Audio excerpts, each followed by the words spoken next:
Hello everyone, and may the peace of the Lord be with you. It's Mr. Rubin here. I'm calling to say hello, it's lovely to see you, and we've been missing you. I hope you've had a lovely Easter holiday.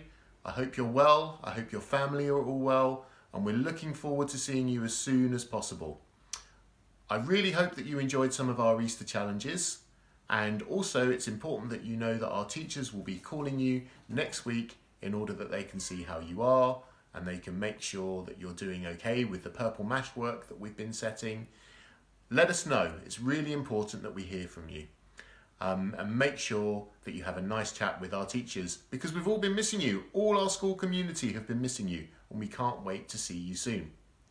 I wanted to say thank you. Thank you for all of the work that you've been doing. We've seen some lovely examples of work on Twitter. We've seen some inventions, we've seen some poems, we've seen some brilliant art, we've seen some lovely recipes. Thank you for sharing them with us. It's really important that we see what you're doing. It cheers everyone up and makes everyone happy. Keep sending in your work. Keep making sure that you're in touch with us. We have an email address that we check every day. We check our Twitter, and make sure you read the newsletter as well. Follow us on Twitter. There's lots of exciting things that are happening there, and that's how we share our work. We want to make sure that you're okay, and we want to make sure that you're happy. So I wanted to end this message by saying a little prayer.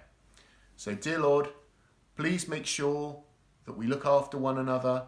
Help us to keep strong, help us to keep safe, and help us to be kind to one another.